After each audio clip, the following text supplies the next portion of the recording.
अस्सलाम वालेकुम। Enterprise application development. आज हम इस कोर्स का लेक्चर नंबर 52 शुरू करेंगे।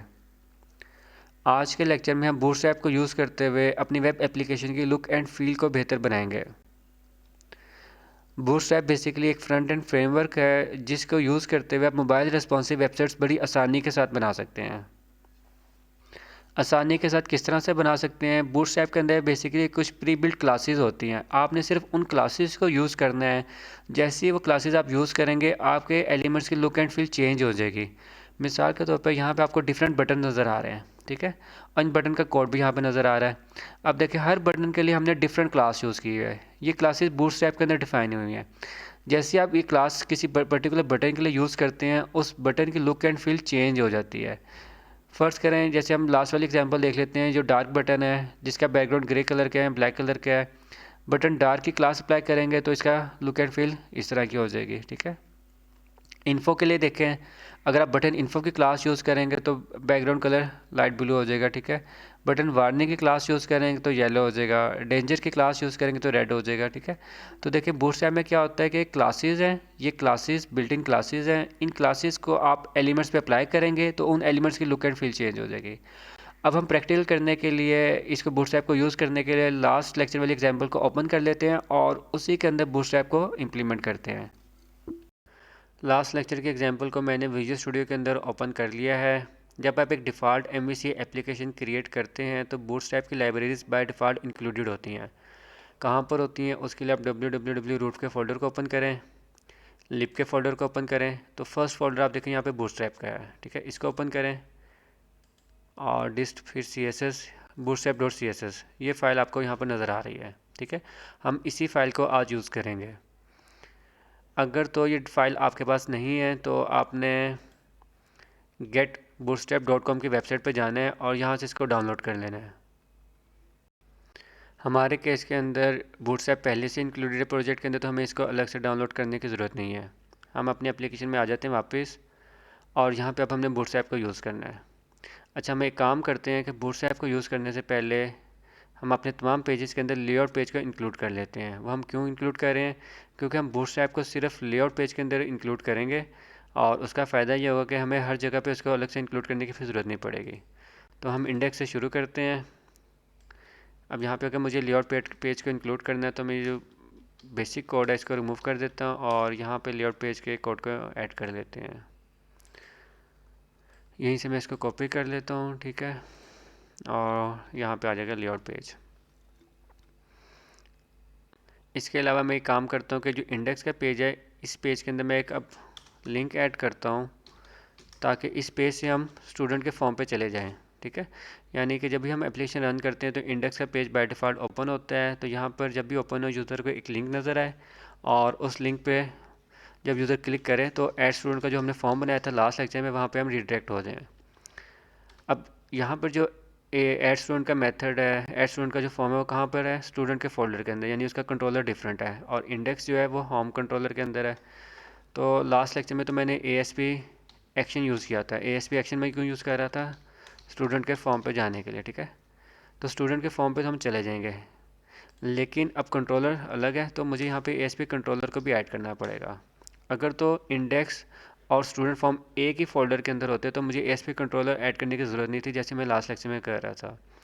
लेकिन अब इंडेक्स की जो है वो होम कंट्रोलर के अंदर है और स्टूडेंट फॉर्म है वो स्टूडेंट कंट्रोलर के अंदर है, तो इसके लिए मुझे यहाँ पे भी कंट्रोलर को भी ऐड करना पड़ेगा, ठीक है। आप सेव कर लें, सेव करने के बाद इसको हम रन करते हैं, ठीक है।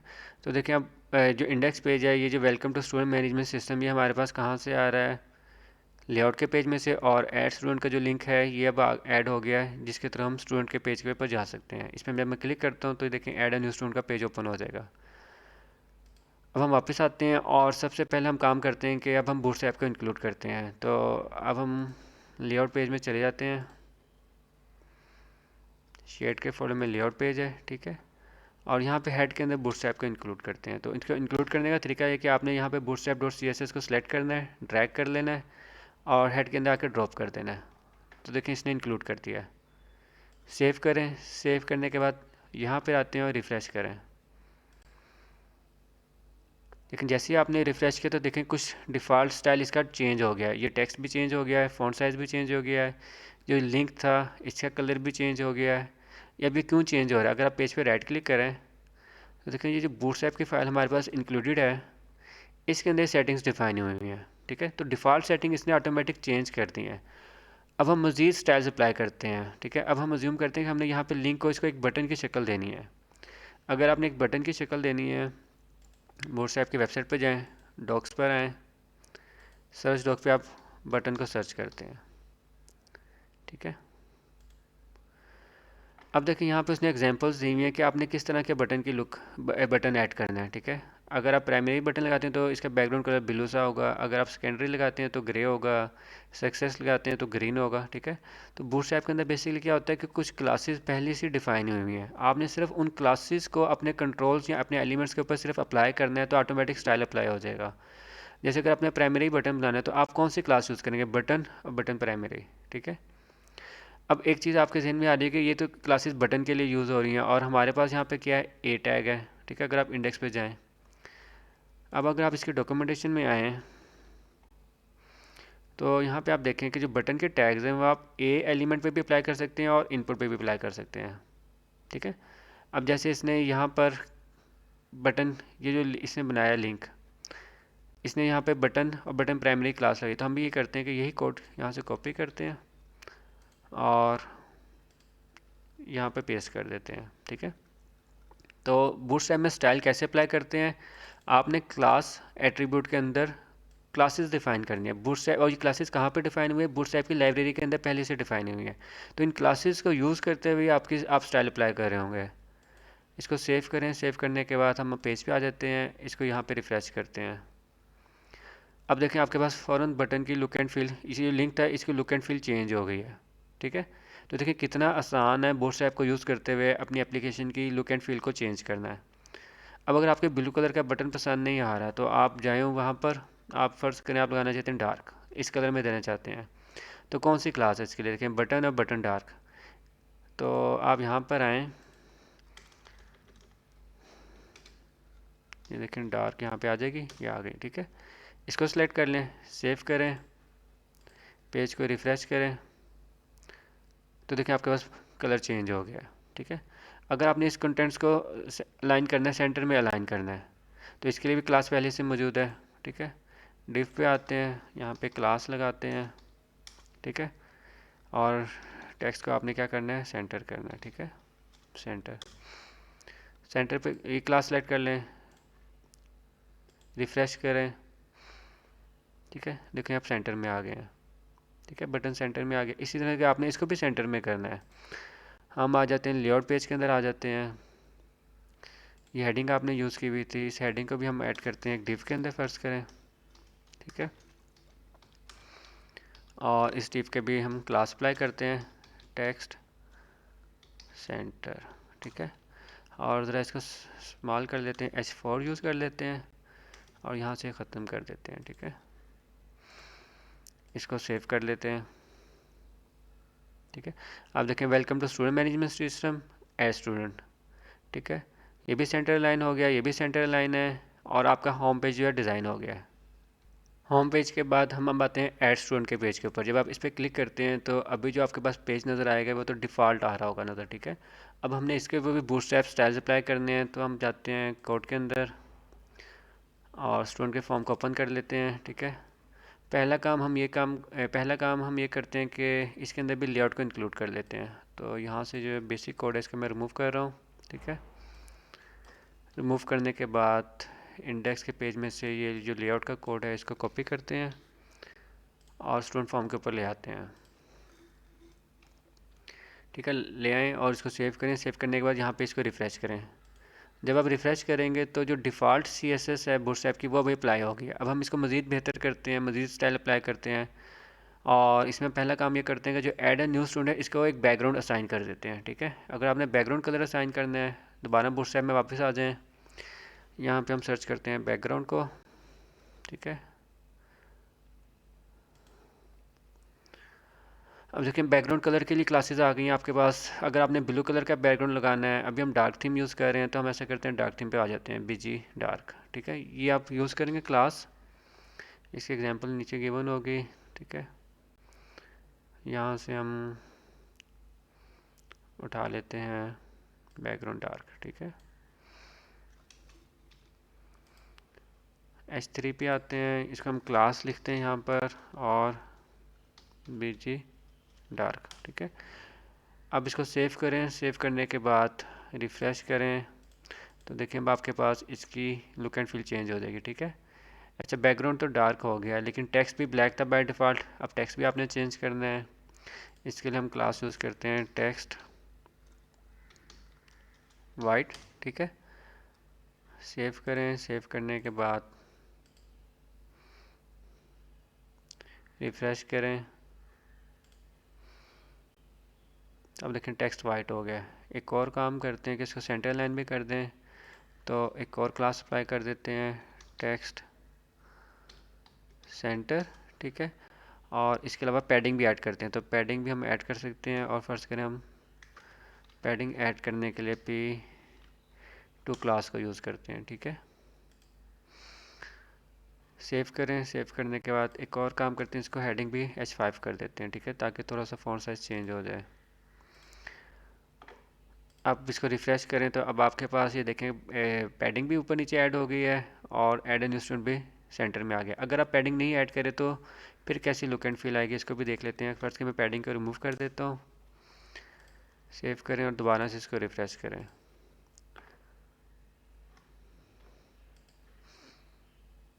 ठीक है, अब देखें अगर आप पैडिंग रिमूव करते हैं तो यहाँ पे बिल्कुल जो font size, font add a new student लिखा हुआ है, इसकी बॉटम और टॉप के ऊपर स्पेस नहीं है। जब आप पैडिंग ऐड करते हैं तो इसके बॉटम और टॉप के ऊपर स्पेस आ जाएगी। मैंने P2 ऐड कर रहा हूँ। ठीक है, अब P2 का क्या मतलब, इसको भी थोड़ी देर में समझ लेते हैं। रिफ़्रेश करें तो आप देखें अभी स्पेस ऐड होगी। अगर पैडिंग को आपने समझना है तो आप यहाँ पे जाएं, यहाँ पे लिखते हैं पैडिंग। ठीक है, और यहाँ पे इसने बताया हुआ है कि पैडिंग P4 क्लासेस पर पैडिंग के लिए यूज़ होती है। M अगर आपने लिखा हुआ जाएगा तो मार्जिन के लिए यूज़ होती है। ठीक है, और साइज़ हैं यहाँ पे 0, 1, 2 to 5। 2 का मतलब है स्पेस, एक डिफ़ॉल्ट इसने स्पेसर में इसने एक साइज असाइन कर दिया हुआ है, और उसको आप मल्टीप्लाई करें 0.5 से। ठीक है, तो अब आपने जो हमारे पे ऐड अ न्यू स्टूडेंट का ये आपने चेंज कर दिया है। अब आपने इस फॉर्म के जो कंट्रोल्स हैं, नेम लिखा है, टेक्स्ट फील्ड्स हैं, इन पे भी स्टाइल को अप्लाई करना है। तो हम बूटस्ट्रैप में वापस आते हैं और यहाँ पे सर्च करते हैं फॉर्म्स को। ठीक है, फॉर्म्स को सर्च करते हैं, फॉर्म कंट्रोल्स पे आ जाते हैं क्योंकि हमने कंट्रोल्स यूज़ कर रहे हैं।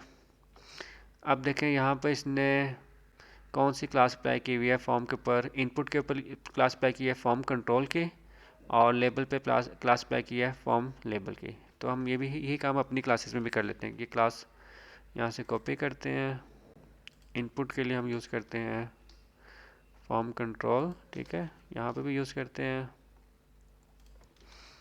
यहाँ पे भी आ जाएगी क्लास। ठीक है, अच्छा ये हम बंद नहीं कर रहे हैं इसलिए एरर दे रहा है।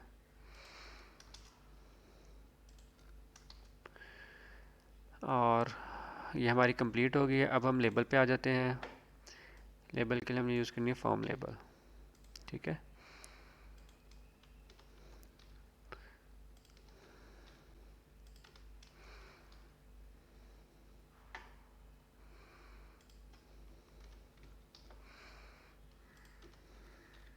ठीक है, सेव करते हैं। सेव करने के बाद दोबारा इस पे आते हैं और अब हम पेज को रिफ़्रेश करते हैं। ठीक है, अब देखें जैसे ही हमने रिफ़्रेश किया तो देखें अब आपके पास जब हम क्लिक करें तो बैकग्राउंड थोड़ा सा यहाँ पे इसके बॉर्डर ब्लू ब्लू नज़र आ रहे हैं, तो इसने आप क्लास अप्लाई कर दिया, फुल स्क्रीन पे आ गए हैं। ठीक है, अब यहाँ पे बटन है, बटन को भी चेंज करना है तो बटन के लिए हम पहले ही सीख चुके हैं। यहाँ पे हम कौन सी क्लास यूज़ कर सकते हैं, क्लास लिखते हैं, बटन आ जाएगी और बटन डार्क। सेव करें। सेव करने के बाद रिफ़्रेश करें। ठीक है, तो देखिए बटन की लुक एंड फील भी चेंज हो गई है। तो हमारे पास जो ऐड स्टूडेंट का फॉर्म था वो भी अब कंप्लीट हो गया है। इसके अंदर भी हमने बूटस्ट्रैप को अप्लाई कर दिया है। ठीक है, अच्छा, एक और बात नोट करें, हमने शुरू में कहा था कि जब आप बूटस्ट्रैप को यूज़ करते हैं तो एक रेस्पॉन्सिव डिज़ाइन बनते हैं। रेस्पॉन्सिव से क्या मुराद है? अगर मैं इसको रिसर्च करूँ क्रोम को, तो देखें फॉर्म ऑटोमेटिक एडजस्ट हो गया है, ठीक है। और अगर मैं छोटा करता जाऊँ तो ऊपर देखें welcome to student management system, अब सिस्टम नीचे आ गया लिखा हुआ, ठीक है। और अगर मैं एक मोबाइल भी बना लूँ तो देखें आपका ये जो कंट्रोल्स हैं, कंट्रोल्स भी छोटे हो गए हैं और हर चीज़ एडजस्ट हो रही है। तो ये बेसिकली जब आप बूटस्ट्रैप यूज़ करें तो ऑटोमेटिक रेस्पॉन्सिव डिज़ाइन बन रहे हैं। अब हम आते हैं नेक्स्ट पेज के ऊपर। मैं डाटा ऐड करता हूँ, ये ऐड करता हूँ, ठीक है। 23 ऐड कर दिया, फर्स्ट करें, थर्ड ऐड कर दिया, सेव स्टूडेंट पे क्लिक करें। अब हम आ गए हैं थैंक्स के पेज के ऊपर आ गए हैं। तो अब हम इसको अपडेट करते हैं, इसके व्यू को भी थोड़ा चेंज कर लेते हैं। दोबारा से हम जाते हैं कोड के अंदर और थैंक्स का पेज ओपन करते हैं।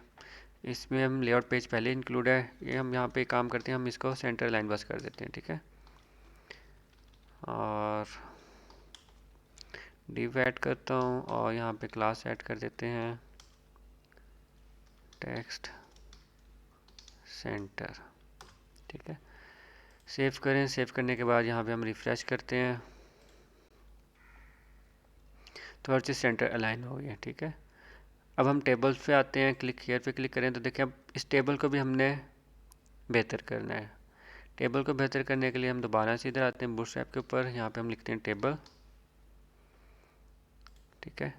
टेबल्स ओपन हो गया है। अब टेबल्स के लिए कौन सी हमने क्लासेस यूज़ करनी है, ठीक है। अब हम इस पर देखते हैं कि डिफ़ॉल्ट आपके पास ऑप्शंस क्या क्या हैं। अच्छा, सबसे पहली क्लास मुझे नज़र आ रही है टेबल प्राइमरी की क्लास नज़र आ रही है, ठीक है। तो अगर हम प्राइमरी अप्लाई करेंगे तो हमारे पास बैकग्राउंड कलर कुछ इस तरह से हो जाएगा। हम सबसे पहले इसको अप्लाई करके देखते हैं। सेलेक्ट कर लेता हूँ यहाँ से और बॉर्डर यहाँ पे हम ख़त्म कर देते हैं। अब प्राइमरी क्लास अप्लाई करते हैं, सेव करें। सेव करने के बाद अब रिफ़्रेश करें, ठीक है। देखिए बाय डिफ़ॉल्ट अब ब्लू कलर हो गया, लेकिन डाटा भी रिमूव हो गया। वो इसलिए रिमूव हो रहा है कि जब हम रिफ़्रेश करते हैं तो दोबारा से बिल्ड होती है और दोबारा से रिफ़्रेश होती है एप्लीकेशन। तो हम क्या काम करते हैं, दोबारा बैकग्राउंड बैक पे जाते हैं, सेव पे क्लिक करते हैं, क्लिक पे करते हैं। तो देखें कुछ इस तरह की हमारे पास टेबल की लुक एंड फील नज़र आएगी। अगर आप सक्सेस पे क्लिक करेंगे तो आपका ग्रीन बैकग्राउंड आ जाएगा, ठीक है। अब हम मज़ीद नीचे जाते हैं और देखते हैं अगर आपने अल्टरनेटिव कलर्स करने हैं तो फिर कौन सी क्लास यूज़ होगी, टेबल और टेबल स्ट्रिप की क्लास यूज़ होगी। अब हम ऐसा करते हैं, ये वाला स्टाइल अप्लाई करके देखते हैं कि कैसी लुक एंड फील होगी। यहाँ पे इसको रिमूव कर दें, ठीक है। सेव करें, सेव करने के बाद यहाँ पर आते हैं, दोबारा से रिफ़्रेश करें, ठीक है। अब देखें टेक्स्ट भी चेंज हो गया है और डाटा में ऐड करना पड़ेगा। सेव पे क्लिक करूँ, पहली रो आ गई है, फिर और डाटा ऐड कर लेता हूँ, ठीक है।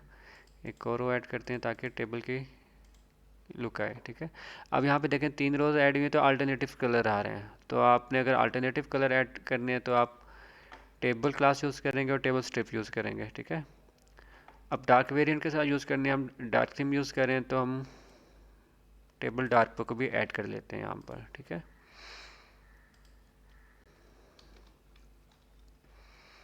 सेव करें, सेव करने के बाद अब आप रिफ़्रेश करें, डाटा आपका दोबारा से रिमूव हो जाएगा। तो हम वापस आते हैं, सेव पे क्लिक करता हूँ, ठीक है। फर्स्ट रो आ गई है, बैक जाता हूँ, सेव पे फिर क्लिक करते हैं तो देखिए अब डार्क थीम में आपके पास टेबल नज़र आ रहा है।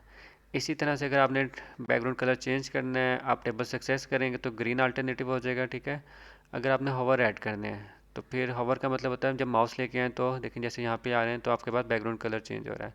तो टेबल और टेबल होवर को यूज़ करेंगे, ठीक है। होवर आप डार्क थीम के साथ भी यूज़ कर सकते हैं जैसे यहाँ पे यूज़ हो रहा है, ठीक है। हम ऐसा करते हैं, ये वाली क्लास भी इंक्लूड कर देते हैं, ठीक है। तो टेबल यहाँ पे रिफ़्रेश करें और डाटा में दोबारा से डालना पड़ेगा, ठीक है। क्लिक केयर करें तो देखिए माउस लेके आने तो इसका बैकग्राउंड कलर चेंज हो रहा है। तो हमारे पास जो लास्ट पेज था टेबल का वो भी हमारे पास कंप्लीट हो गया। तो आज के लेक्चर में हमने क्या सीखा है, आज के लेक्चर में बूटस्ट्रैप को अप्लाई करना सीखा है और ये देखा कि बूटस्ट्रैप के अंदर कुछ बिल्ट इन क्लासेस पहले से डिफाइन हुई हुई हैं। हम सिर्फ उन क्लासेस को अप्लाई कर रहे हैं। जैसे ही हम अप्लाई करते हैं तो हमारी जो वेबसाइट है वो रिस्पॉन्सिव भी बन जाती है और उसमें स्टाइल्स भी अप्लाई हो जाता है।